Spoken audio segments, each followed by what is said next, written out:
মুন্সিগঞ্জের এই বাড়িটি দূর থেকে দেখতে অনেক রহস্যময় এবং ভৌতিক দেখা যায়। চলুন সামনের দিকে যাওয়া যাক আর বিস্তারিত আপনাদের সাথে শেয়ার করা যাক। আসসালামু আলাইকুম রহমতুল্লাহ। আশা করি সবাই ভালো আছেন। আলহামদুলিল্লাহ আমি ভালো আছি। আজকে আলহামদুলিল্লাহ অনেক সুন্দরভাবে এই রমজানটা পার হইতেছে। আজকে দেখেন কই আইছি, শ্রীনগরের সেই বিবন্দি গ্রামে। ভৌতিক বাড়ি বলে অনেকে, অনেকে বলে রহস্যময় বাড়ি, অনেকে বলে পরিত্যক্ত বাড়ি। এই বাড়ির ইতিহাস বা এই বাড়ির কাহিনী বা ঘটনা কেউ কিছু বলে নাই, বা আমি নিজেও জানি না। যাওয়ার পরে যা অভিজ্ঞতা হয়েছে আমার, যাওয়ার পর যা দেখছি তাই আপনাদের সাথে শেয়ার করবো। চলুন বিস্তারিত ভিডিও শুরু করা যাক। অনেক খোঁজাখুঁজির পরে বাড়িটি অবশেষে পাইছি। ম্যাপে অনেক খোঁজাখুঁজি করছি, পাইতেছি না। পরে অনেক কষ্ট করে পাওয়া হয়েছে। 10 জনকে জিগায় পরে আমরা এখানে আসছি। আর আসার পরে দেখতেছি গেট তালা দেওয়ার পরে পুকুরের নিচ দিয়ে আসা লাগছে।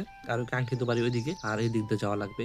বাড়ির রাস্তা হয়তো সম্ভবত। আর পিছে আমার ফুয়াতো ভাই আর আমার বন্ধু দাঁড়া রয়েছে, বলতেছে আমি যাওয়ার পর ওরা আসবো। এই জন্য আমি প্রথমে নেমে গেছি ভিডিও করার জন্য। আর কি করার, ভিডিও করতে হলে কিছু কষ্ট করতেই হবে। আর ভিডিও করা তো সহজ না, কষ্ট ছাড়া কোনো ভিডিও হয় না। আর অনেকে চিন্তা করে যে ভিডিও করা তো সহজ, ভিডিও করে ছেড়ে দিলেই ভিডিও হয়ে যায় আর কি। যাক, ফালতু কথা না বলে চলুন বাড়ির দিকে এগিয়ে যাওয়া যাক। আর বাড়ির সামনে একটা অনেক বড় পুকুর আছে, পুকুরটা অনেক সুন্দর মাশাআল্লাহ। আর বাড়িটাও দেখার মতো। যাই হোক, আমরা জঙ্গল পাড়ে রাস্তার উপরে এসে পড়ছি। আর এদিকে অনেক স্থাপনা বানিয়ে রাখছে, কি বানাবে আল্লাহ ভালো জানে। কিন্তু সম্ভবত এই বাড়িতে যাওয়ার প্রথম রাস্তা এটাই, সম্ভবত মূলত রাস্তা এটাই।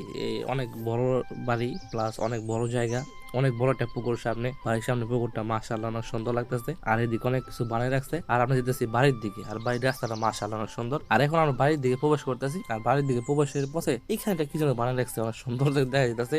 ওইদিকে পুকুরের সাথে এটা একজাস্ট অনেক সুন্দর লাগতেছে বিষয়টা আর কি। আর এই বাড়িটা অনেক বড় একটি বাড়ি। এই বাড়িতে আসা পড়তেছি কিছু লোকজন আছে, সম্ভবত ওই বাড়িটা পাহারাদারি করে। আর এই বাড়ির শুরুতে একটি আম গাছ, অনেক আম গাছে অনেক ফুলাইছে আমের ফুল। আর এইদিকে একটা আম গাছ অনেক ফুলাইছে সুন্দর মাশাআল্লাহ। আর এদিকে হয়তো কোনো স্থাপনা বা বসার জন্য প্লেস তৈরি করবে সম্ভবত। আর এই যে দেখুন বাড়িটা মাশাআল্লাহ অনেক বড় বাড়ি।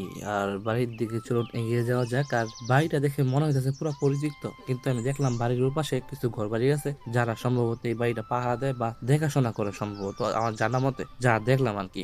আর বাড়িটার যে ওয়েদার যে সুন্দর, পরিত্যক্ত একটা বাড়ি। আর আশায় পড়ে দেখতেছি বাড়িটার কাজ চলমান আর কি। হয়তো 2 4 5 বছর বা এরকম আর বেশি হবে, কাজ বন্ধ আছে। কিন্তু নতুন একটি বাড়ি নির্মাণ করা হয়েছে, কিন্তু কাজ এখনো শেষ হয় নাই বা মানুষও বসবাস করে না। ভিতরে কাজ এখনো বাকি আছে। চলুন আপনাদের সাথে একটু বিস্তারিত ভিডিও ভিতরের দৃশ্যগুলো দেখাই আপনাদের। বাড়ির একেবারে সামনে আছি। আর বাড়ির ভিতরে যা দেখলাম, যা বাইরের থেকে যা দেখা যায়, বাড়ির কাজ এখনো বাকি আছে, ভিতরে পুরা কাজই বাকি আছে। আর বাইরের এই কাজগুলো করা হয়েছে, কিন্তু দেখেন নিচের কাজগুলো বাকি আছে। হ্যাঁ, উপরের কাজগুলো বাকি আছে। আর এই কাজগুলো দেখাই যে নতুন একটি বাড়ি যে নির্মাণ করতেছে, বা কাজগুলো নতুন কাজ আর কি বুঝাই দিতেছে। হয়তো 2 3 বছর বা এর অধিক বা এরকম হয়তো কাজ বন্ধ রাখছে, এই জন্য এরকম দেখা যায়। বা অনেক মানুষ এটা অপপ্রচার করছে যে ভৌতিক বাড়ি, এই বাড়ি, পরিত্যক্ত বাড়ি, অনেক মানুষ অনেক কিছু শেয়ার করছে, কিন্তু না, মূলত এটা না। এই বাড়িটা চলমান, কাজ চলমান আছে। হয়তো কোনো কারণে কাজটা বন্ধ আছে, কিন্তু নতুন একটি বাড়ি, কোনো রকম ভেজাল নাই, নাই। অনেক বড় এরিয়া নিয়ে বাড়িটা করতেছে, অনেক রাজকীয় ভাবে বাড়িটা করতেছে, বুঝছেন। ডিজাইন বাড়ি দেখে বোঝা যায়। যাই হোক, এই বাড়িটা আজকে অনেক সুন্দর একটি পরিবেশ দেখলাম, অনেক ভালো লাগলো।